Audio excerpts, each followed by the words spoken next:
Hello my dear students, मैं commerce वाले गुरुजी। CBSE term second के लिए प्रिपरेशन तो आपने स्टार्ट कर ही दी होगी। तो टर्म सेकंड के लिए एमसीक्यू करेंगे अब हम कंटिन्यू इस चैनल पर।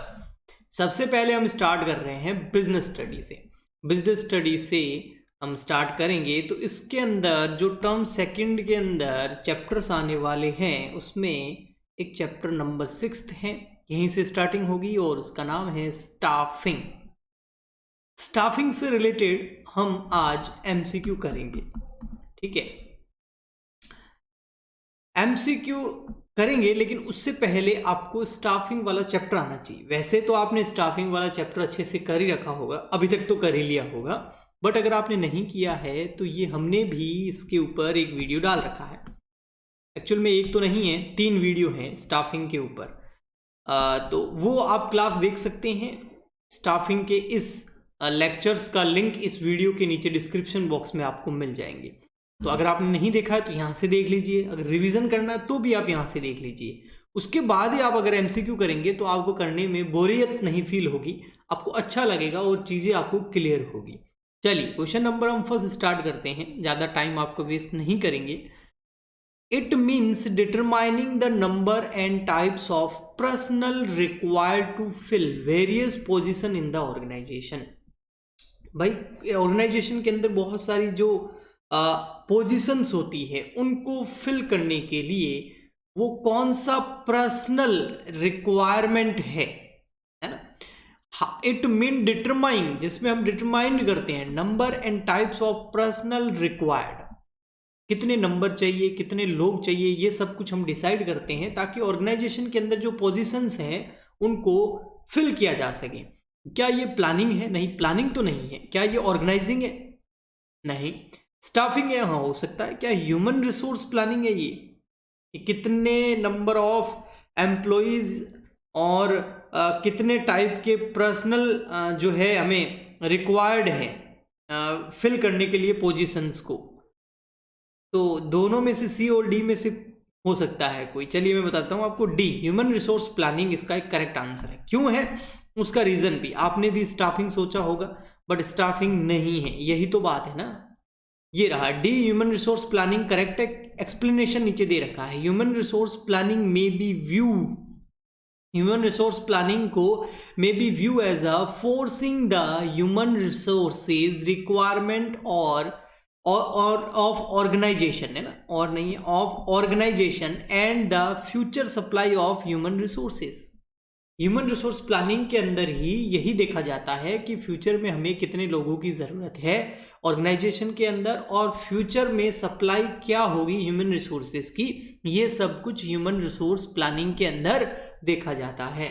तो human resource planning is A correct because staffing is a very big process, है ना। वो तो एक बहुत लंबी प्रोसेस है, वो इतनी सी थोड़ी है कि कितने लोग चाहिए वो बता दो।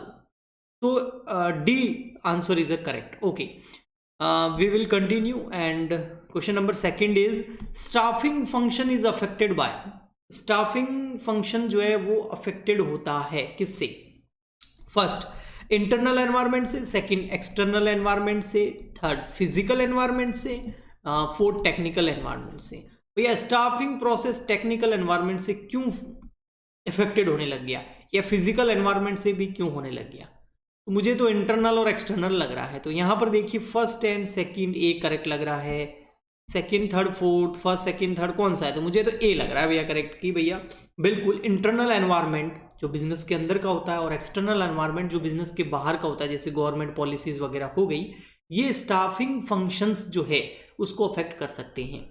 आइए नीचे आंसर देखेंगे विथ एक्सप्लेनेशन, यही तो खास बात है इन एमसीक्यूज की।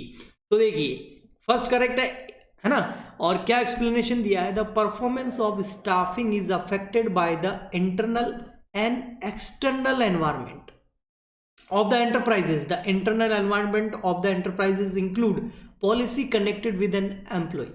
इंटरनल जो एम्प्लॉयज हैं उनके लिए जो हमने पॉलिसी कंडक्ट करी है या उनके लिए जो पॉलिसी बनाई है वो, और एक्सटर्नल एनवायरनमेंट अफेक्ट करता है एंटरप्राइजेस को, जिसमें गवर्नमेंट पॉलिसी और एजुकेशनल एनवायरनमेंट भी उसके अंदर इंक्लूड होता है। तो हमारे एमसीक्यू कि क्या खास बात है ऐसी जो औरों से अलग है, वो है आंसर के साथ में एक्सप्लेनेशन भी मिलेगा आपको, ये पीडीएफ भी आपको मिलेगा, इसके अलावा कुछ हमारा सजेशन भी आपको मिलेगा। वो कब मिलेगा अभी बताएंगे हम, पहले कंटिन्यू करते हैं, कुछ क्वेश्चंस कर लेते हैं, तो कंटिन्यू देखना, कभी भी बता सकता हूं मैं आपको ये, ठीक है।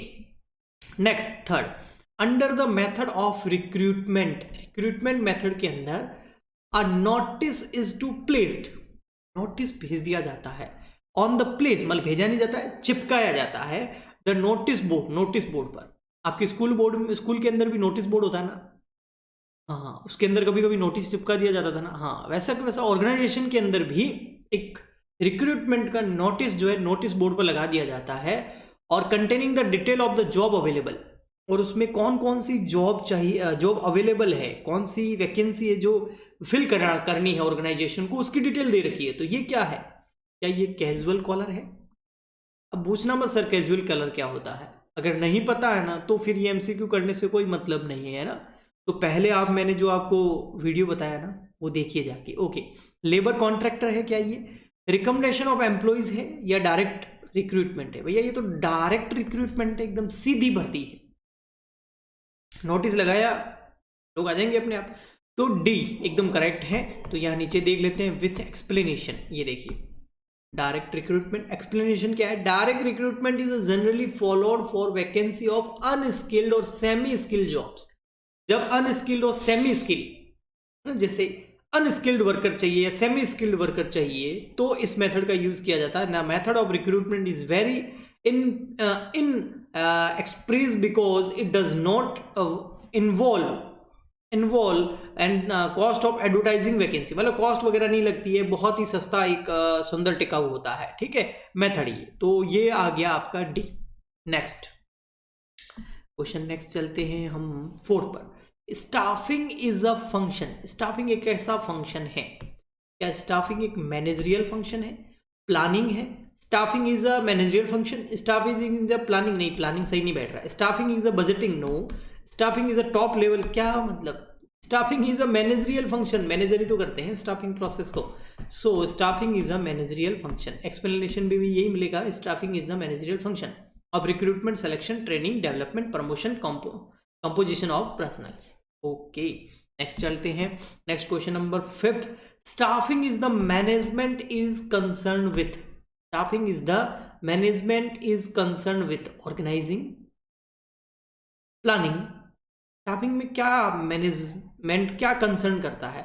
ऑर्गेनाइज करना ह्यूमन रिसोर्सेज को, प्लानिंग करना ह्यूमन रिसोर्सेज की, बट ये स्टाफिंग में थोड़ी होता है, उससे पहले होता है। तो स्टाफिंग में तो होता है right man on right job, जिसको मैंने उन लेक्चर्स के अंदर बता रखा, RP in RP, right person in right position. यही स्टाफिंग का जो है ऑब्जेक्ट होता है कि राइट पर्सन राइट पोजीशन पे चला जाए, यानी कि राइट आदमी को राइट जॉब मिल जाए। तो सी एकदम करेक्ट है, नीचे भी आप देख सकते हैं, यहाँ पर एक्सप्लेनेशन भी है, right man on right job correct है।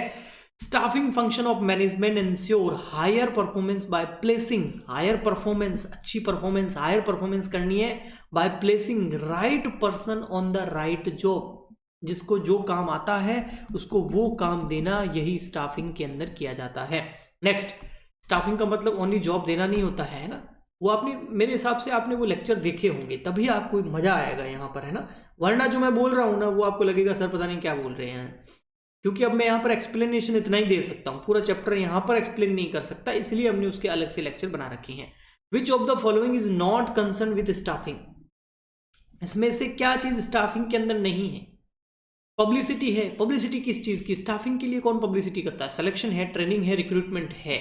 तो क्या नहीं है? पब्लिसिटी नहीं है। स्टाफिंग का पब्लिसिटी से कोई मतलब नहीं है। So recruitment, selection and training are the important staffing process whereas publicity is not, publicity से कोई मतलब नहीं है। तो नेक्स्ट क्वेश्चन चलते हैं। Various post are created in staffing function of the management and active in controlling function of management.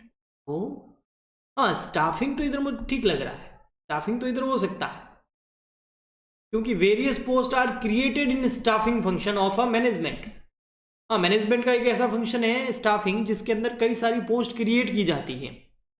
Active in controlling नहीं, active in staffing नहीं, एक्टिव इन ऑर्गेनाइजेशन नहीं, एक्टिव इन डायरेक्टिंग, हाँ active in directing. फिर वो जो भी हमने post create करी है उसको क्या करता है मैनेजमेंट, डायरेक्ट करता है। तो मैनेजमेंट दो चीजें करता है ना, एक तो स्टाफिंग करता है जिसके अंदर लोगों को वहां पर पोस्ट दे देता है, और फिर उनको क्या करता है, डायरेक्ट भी करता है, और स्टाफिंग के बाद डायरेक्टिंग ही आने वाला है। तो ये हो गया, यानी कि आपका डी करेक्ट है एकदम। नीचे यहाँ पर एक्सप्लेनेशन भी है, डी करेक्ट है। Staffing and directing, staffing is a concern with creating the job for people, whereas directing is a function whereas manager oversees the performance of the worker. Okay, next question number 8, the staffing function of management is performed by which manager? ये तो चिल्ला चिल्ला के बताया था मैंने उस lecture के अंदर। स्टाफिंग कौन सा मैनेजमेंट करता है, top level, middle level, operational level. मुझे एक चीज याद आ रही है, staffing is a activity of all level of managers, चाहे टॉप लेवल हो, मिडिल हो, ऑपरेशनल हो, सभी के लिए स्टाफिंग, सभी लोग स्टाफिंग करते हैं। तो staffing is a responsibility of all manager because it is a continuous process. Every manager eight all level of an organization is responsible of effective planning and execution of the staffing function. सारे managers की responsibility है। तो staffing is a responsibility of all level of managers. Yeah very good. Okay, question number 9, staffing क्या है? Setting up objective, no. Arranging of physical, human and financial resources. Financial resources staffing में कोई problem नहीं है, human resources okay हैं, तो ये भी नहीं है। Placing right people on right place, RP in RP, right person in right position या right people in right place, है ना, ऐसा करना है। तो मुझे सी इसका एकदम करेक्ट लग रहा है क्वेश्चन नंबर 9 का। मोटिवेटिंग पीपल, हाँ ये तो होता है लेकिन ये डायरेक्टिंग के अंदर होता है, एलिमेंट्स ऑफ डायरेक्शन है मोटिवेशन। तो सी करेक्ट एकदम। If in the staffing the right person is recruited for the right job, therefore it leads to maximum productivity and higher performance. ताकि right person on right job या right place पे होगा तब higher performance होगा और higher productivity या maximum productivity भी होगी, प्रोडक्शन अच्छा होगा ना। ओके नेक्स्ट, तो ये हमारे 9th क्वेश्चन हो गए हैं। आ जाइए क्वेश्चन नंबर 10 पर। Staffing is a very behaviour of human being. क्या स्टाफिंग जो है वो बिहेवियर ह्यूमन बीइंग का हम क्या करते हैं? Complicated behaviour of human beings, हाँ। इंक्रीजिंग साइज ऑफ ऑर्गेनाइजेशन, हाँ। एडवांसमेंट ऑफ टेक्नोलॉजी, हाँ। ये सब स्टाफिंग के अंदर होता है, बिल्कुल होता है। तो ऑल ऑफ दीज, या नीचे आप देख सकते हैं एक्सप्लेनेशन क्यों है ऐसा। ह्यूमन रिसोर्स प्लानिंग में be view as a forcing the human resources requirement of an organization and the future supply of human resources. तो ह्यूमन रिसोर्स प्लानिंग जो है उसके अंदर ये सब कुछ किया जाता है। Okay next, 11th question, the important aspect of staffing include. Important aspect क्या है स्टाफिंग के अंदर? क्या सिलेक्शन, ट्रेनिंग या रिक्रूटमेंट या ऑल ऑफ दीज? सारे इंपॉर्टेंट एस्पेक्ट है। तो ये डी एकदम करेक्ट है। और यहां हो गया आपका the staffing function include recruitment, selection, training, development, transfer, promotion, composition of personnels, compensation of personnels यानी कि रेम्यूनरेशन। तो ये सब कुछ स्टाफिंग के अंदर होता है। तो ये कितने हो गए हमारे क्वेश्चन? हो गए लगभग 11th। 12th कर लेते हैं, फिर कुछ चीज बताता हूं आपको। Staffing is a consider important for business because staffing जो है बहुत इंपॉर्टेंट है किसी बिजनेस के लिए। क्यों? क्योंकि इंक्रीज इन बिजनेस ऑपरेशन, उससे बिजनेस ऑपरेशन बढ़ेगा। Change in technology, human behaviour, सारा ही है। ह्यूमन बिहेवियर चेंज करना है, ह्यूमन बिहेवियर पे काम करना है, तो स्टाफिंग की प्लानिंग करते टाइम उसको ध्यान रखना होता है। चेंज इन टेक्नोलॉजी करनी है तो स्टाफिंग प्रोसेस पे उन जो पुराने स्टाफ है उनको ट्रेनिंग देनी होती है, वो भी स्टाफिंग प्रोसेस के अंदर ही आता है। इंक्रीज इन बिजनेस ऑपरेशन, अगर बिजनेस ऑपरेशन को बढ़ाना है तो स्टाफिंग तो करना ही पड़ेगा। ओके, स्टाफिंग का मतलब ओनली लोगों को जॉब देना नहीं होता है। स्टाफिंग का मतलब रिक्रूटमेंट भी होता है, सिलेक्शन भी होता है, ट्रेनिंग भी होता है एंड डेवलपमेंट भी होता है। तो ये सबसे क्या होता है? बिजनेस ऑपरेशन बढ़ेगा, टेक्नोलॉजी चेंज कर सकते हो, ओके, तो 12 एकदम करेक्ट है। और नीचे आप देख सकते हैं, यहाँ पर देखिए, staffing is an important function this days because of the complicated behaviour human beings. लोगों का बिहेवियर कॉम्प्लिकेटेड होता है, advertisement of technology and growing size of the organization, इन सब के लिए स्टाफिंग जो है वो इंपॉर्टेंट फंक्शन है। ओके, अब मैं कुछ बताने वाला था कि ये एमसीक्यू का पीडीएफ कहाँ मिलेगा। इस एमसीक्यू का पीडीएफ मिलेगा आपको हमारे टेलीग्राम चैनल पर। टेलीग्राम चैनल का नाम बता देता हूँ मैं आपको, कॉमर्स वाले गुरुजी। हाँ जी, कॉमर्स वाले गुरुजी, ये हमारे टेलीग्राम चैनल का नाम है। वहाँ पर आपको एमसीक्यू का ये पीडीएफ मिल जाएगा। इसके अलावा और भी डिटेल मिलेगी आपको। इसके अलावा एक चीज़ और, अगर आपको ये ओनली एमसीक्यू की पूरी बुक ही चाहिए, सर हमको तो ये वाली बुक चाहिए ऐसी जिसमें क्या हो कि एमसीक्यू भी हो बहुत सारे, बिजनेस स्टडी के, बीएसटी के सेकंड टर्म के लिए, ओनली टर्म सेकंड के लिए, ठीक है, फर्स्ट टर्म के लिए नहीं, हाँ वो तो हो गया एग्जाम। सेकंड टर्म के एमसीक्यू भी हो, पूरी ओनली एमसीक्यू की बुक है ना, ओनली एमसीक्यू की बीएसटी की बुक, एक ऐसी बुक जिसमें टर्म सेकंड में आने वाले सारे चैप्टर के एमसीक्यू दे रखे हो विथ एक्सप्लेनेशन, उसमें एक्सप्लेनेशन भी हो। वो कहाँ से मिलेगी? बिल्कुल मिलेगी। उस बुक को बाय करने का लिंक भी इस वीडियो के नीचे डिस्क्रिप्शन बॉक्स में आपको मिल जाएगा। और बुक का नाम भी बता देता हूँ मैं, आप बोलो तो मेरे को बहुत अच्छी बुक लगी ये। टर्म फर्स्ट में भी ये बुक मैंने आपको सजेस्ट करी थी, लेकिन टर्म फर्स्ट से अच्छा काम अभी टर्म सेकंड में इस पे ऊपर किया गया है, और वो है कि नीचे एक्सप्लेनेशन भी दिया है। ये बहुत अच्छी बात है कि नीचे क्या दिया हुआ है, एक्सप्लेनेशन भी दिया हुआ है हर, कि भाई आपका ए ऑप्शन या बी ऑप्शन या सी ऑप्शन या डी ऑप्शन अगर सही है तो वो क्यों है। और ये रही बुक, वो आपकी सीबीएसई चैप्टर वाइज ऑब्जेक्टिव दे रखे हैं आपको। और ये है आपकी बुक oswalpublisher.com से है, गुरुकुल नाम से ये बुक है, ओसवाल गुरुकुल नाम से ये बुक है। इस वीडियो के नीचे आपको जो है उसका डिस्क्रिप्शन बॉक्स में लिंक मिल जाएगा। 1200 से ज़्यादा इसमें एमसीक्यू दे रखे हैं, और केस स्टडी बेस्ड भी एमसीक्यू दे रखे हैं। आगे कुछ अभी आएंगे, मैं आपको करवाता हूँ। ओके, इसके अलावा हम तो आपको करवा ही रहे हैं, लेकिन हम सारा नहीं करवा सकते ना, बुक में तो 1200 एमसीक्यू है, उतना पॉसिबल नहीं है। तो अगर आप सेल्फ करना चाहे तो वहाँ से कर सकते हैं। चलिए खैर आगे चलते हैं। नेक्स्ट एमसीक्यू कौन सा है हमारा? नेक्स्ट एमसीक्यू है, what is the benefit of staffing? Staffing का बेनिफिट क्या है? Help in obtaining higher knowledgeable personal. क्या हमें स्टाफिंग से हायर नॉलेजेबल लोग मिलते हैं? इंप्रूव होती है परफॉर्मेंस, हाँ, क्योंकि स्टाफिंग में ट्रेनिंग और डेवलपमेंट भी है तो परफॉर्मेंस इंप्रूव होगी। Help in continue survival of the organization, बिल्कुल, अगर ऑर्गेनाइजेशन का सर्वाइवल कराना है तो उसमें स्टाफ का अच्छा होना बहुत इंपॉर्टेंट है। So all of the above. तो नीचे आपको यहाँ पर मिलेगा, डी पॉइंट एकदम सही है, all of the above. Staffing process help in improve organizational productivity by appointing efficient staffing, ensure continue survival growth of the enterprises and organization grow with the effort of its employees only. Organization survive और growth तभी करेगा जब employ effort करेंगे। Okay, employ effort लगाएंगे, मेहनत करेंगे। Next, the first step in the process of staffing is, पहला step क्या है स्टाफिंग प्रोसेस के अंदर? Estimating man power requirement, selection, training या फिर प्रमोशन, क्या है? सबसे पहले हम यही देखते हैं कि मैन पावर रिक्वायरमेंट क्या है, कितने लोगों की जरूरत है। तो ए पॉइंट एकदम करेक्ट है। उसके बाद फिर सिलेक्शन, ट्रेनिंग, प्रमोशन, डेवलपमेंट सब स्टार्ट हो जाता है ना। तो very first step in staffing is plan the manpower inventory required by the concern order to match them with job requirement and demand. Okay, सबसे पहले ये पता किया जाता है कितने लोग चाहिए। वो ठाकुर का डायलॉग तो याद होगा ना, कितने आदमी थे। ओके ठीक, आइडेंटिफाई द, वो बोलता है सरदार दो, ठीक है, identify the correct sequence of staffing. Correct sequence क्या है स्टाफिंग की, वो आइडेंटिफाई करना है। सबसे पहले तो मैन पावर रिक्वायरमेंट होती है, अभी हमने देखा, तो फर्स्ट तो ये रहा, estimating man power requirement.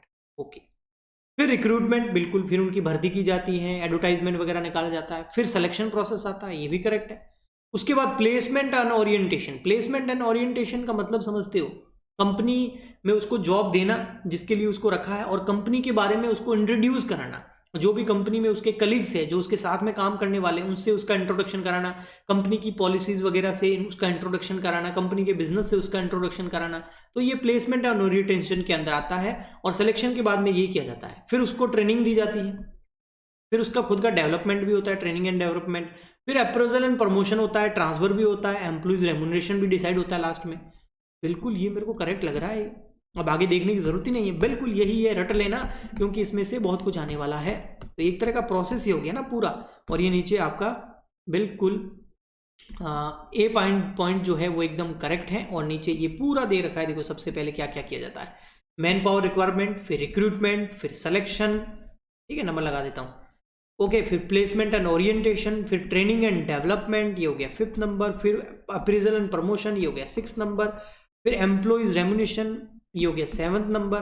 These are the various step of staffing include the process through which it ensure that the right people are available at the right time during the right job, right person on right job on the right time, वो decide करने के लिए ये process आपको follow करना होता है। इसका ऑर्डर यही रहता है, कोई भी चीज ऊपर नीचे नहीं होगी, है ना, कोई कैरेक्टरिस्टिक्स नहीं कर रहे हैं, ये तो प्रोसेस है। प्रोसेस के अंदर कभी भी कोई भी पॉइंट ऊपर नीचे नहीं हो सकता, वो उसका ऑर्डर वही रहेगा। ओके, नेक्स्ट फिर आता है question number 16। If an employee of the bank has given a target to open 100 account in the branch during the 1 year, एक एम्प्लॉई है, उसको हमने टारगेट दे दिया भाई 100 सेविंग अकाउंट या करंट अकाउंट खोलने हैं आपको बैंक के अंदर, then his performance will be evaluated on the basis on which step of staffing process।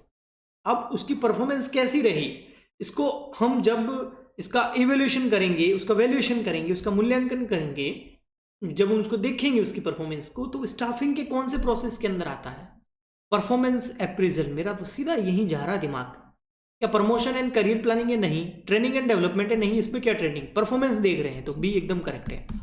और नीचे भी आपको यही दिखेगा, बी एकदम करेक्ट, डी नहीं बेटा, बी, ओके, गलती से हो गया, परफॉर्मेंस अप्रेजल। ओके, नेक्स्ट आगे चलते हैं, फिर क्वेश्चन नंबर आ गया आपका 17। Identify the correct sequence of the step involve in the staffing process. वापस आ गया भैया, रिपीट हो गया क्वेश्चन, रिपीट हो गया, सॉरी, बट यहां पर देखिए ए पॉइंट करेक्ट नहीं है, ए में रिक्रूटमेंट है, नहीं, इससे पहले क्या आता है, estimating man power, estimating man power के बाद में रिक्रूटमेंट आता है, तो ये भी रॉन्ग, ये भी रॉन्ग, सिलेक्शन नहीं आता पहले, ये रहा estimating man power recruitment, okay first, फिर recruitment second, okay, third selection, fourth placement orientation, और 5th भी है, 6th भी है, 7th भी है, लेकिन इतने ही दे रखे हैं तो डी करेक्ट है। तो यहां पर डी वाला हमारा एकदम करेक्ट है, ए नहीं है, ये डी है, ओके, ठीक, ओके, नेक्स्ट आगे चलते हैं, फिर क्वेश्चन नंबर आ गया आपका 18। Ayaan got selected as a sales officer, Ayan जो है वो सेल्स ऑफिसर के लिए सेलेक्ट हो गया है, one of the leading sale company, कोई एक बड़ी सेल कंपनी है, उसके अंदर अयन जो है वो सेलेक्ट हो गया है। अयन को सबसे पहले कॉन्ग्रेचुलेशन, उसकी जॉब मिल गई है, ठीक है। He was given a brief introduction about the company and policies regulation of the company, उसको पूरा कंपनी के इंट्रोडक्शन दिया जा रहा है, कंपनी के बारे में बताया जा रहा है, उसको ब्रीफ इंट्रोडक्शन दिया जा रहा है, कंपनी क्या है, क्या ऑब्जेक्ट है, कंपनी क्या चाहती है ना वो। तो ये तो सीधा ध्यान जा रहा मेरा, प्लेसमेंट एंड ओरिएंटेशन है ना, जिसको आप सिलेक्शन नहीं है, इंटरव्यू नहीं है, ट्रेनिंग नहीं है, ये तो ओरिएंटेशन एंड प्लेसमेंट या ओरिएंटेशन एंड इंट्रोडक्शन बोल सकते हैं, ठीक है, ओरिएंटेशन एंड प्लेसमेंट ही बोलिए, ठीक है, ऐसा ही आएगा वहां पर, तो ओरिएंटेशन और इंट्रोडक्शन ऑफ अ कंपनी, तो सी एकदम करेक्ट है, ठीक है। Next question number 19। It is the process the of introducing the selected employees to other employees and familiarizing her with the rules and policies of the organization। देखो सबसे पहले क्या बोला कि जो एम्प्लॉय सेलेक्ट किया है ना, तो सिलेक्शन हो चुका है, रिक्रूटमेंट हो चुका है, मैन पावर वगैरह सब डिसाइड हो चुकी है, अब उसका क्या हो रहा है, ओरिएंटेशन एंड प्लेसमेंट हो रहा है। प्लेसमेंट भी नहीं, इसको हम ओरिएंटेशन बोलेंगे, क्योंकि जो साथ में काम करने वाले एम्प्लॉयज हैं उनके साथ रिलेशन बनाने की कोशिश की जा रही है, उनसे इंट्रोडक्शन कराया जा रहा है, कंपनी की पॉलिसीज बताई जा रही है, सो ओरिएंटेशन एकदम करेक्ट है एकदम। तो ये देखिए आप बेटा, बिल्कुल एकदम ओरिएंटेशन एकदम करेक्ट है ना। ओके, नेक्स्ट फिर आता है हमारा question number 20। Samina applied for the post of an art and craft teacher in required school in Delhi. Samina है या समीरा है, जो भी है, नाम में हो सकता है कुछ मिस्टेक हो गई हो, ठीक है। इन्होंने आर्ट एंड क्राफ्ट के टीचर के लिए दिल्ली में अप्लाई किया है, दिल्ली स्कूल के अंदर। After successfully cleaning the test, उसका टेस्ट हो गया, एंड द इंटरव्यू भी हो गया। She was offered an employment contract. ये तो सबसे लास्ट में होता है, एम्प्लॉयमेंट कॉन्ट्रैक्ट दिया जाता है जिसमें रेमुनेशन वगैरह, टर्म्स एंड कंडीशन वगैरह जो दी रखी होती है। The date of being describe the above lines, ये कहाँ लिखी होगी? रेफरेंस है बैकग्राउंड चेकिंग में? नहीं भैया, सिलेक्शन डिसीजन वो हो गया सब। जॉब ऑफर आपने कर रहे हैं बिल्कुल, या कॉन्ट्रैक्ट ऑफ एम्प्लॉयमेंट है, तो भैया एक जॉब ऑफर है, ओनली कॉन्ट्रैक्ट थोड़ी है। देखो यहाँ पर क्या लिखा हुआ है, employees contract containing the terms and condition तो है ही, है ना। इसके अलावा उसको जो है डेट भी दे देगी है कि above line date of being describing, तो ये जॉब ऑफर के अंदर होती है, मतलब उसको जॉब ऑफर कर दिया है। जॉब ऑफर के अंदर ये अपन इंक्लूड ही हो गया ना, contract of employment job offer के अंदर ही इंक्लूड होता है, अलग से नहीं होता। सो जॉब ऑफर देख लेते हैं, बिल्कुल सी एकदम करेक्ट है। जॉब ऑफर एक्सप्लेनेशन भी दे रखा है, making a job offer is a final stage of recruitment and selection. Once a candidate is selected, he will be issued an offer letter which describe the designation, job location, role of responsibility, remuneration, benefit and few terms related to the company's policy, यानी कि terms and condition। तो ये 20 MCQ किए हैं हमने किसके? Staffing के। लेकिन अगर आप ये, जैसे मैंने आपको बुक के बारे में बताया ना, अगर ये आप बुक परचेज करते हैं तो यहाँ तो आपको बहुत सारे मिल जाएंगे, पर चैप्टर के लगभग 150 से प्लस है। अब इतना सब यहाँ पॉसिबल नहीं है, लेकिन मैं आपको एक बार गाइड करने के लिए ऐसे वीडियोस लाता रहूँगा। तो अगला हम चैप्टर करेंगे हमारा डायरेक्टिंग, और उसके अंदर जो है हम ऐसे कैसे 20 MCQ और करेंगे। तो हम मिलते हैं नेक्स्ट लेक्चर के अंदर। आज के लिए इतना ही। अगर इससे आपको हेल्प मिल रही है तो लाइक, शेयर और चैनल को सब्सक्राइब कीजिए, अपने फ्रेंड्स को भी बताइए। तो नेक्स्ट डायरेक्टिंग में मिलते हैं, तब तक के लिए goodbye and thank you.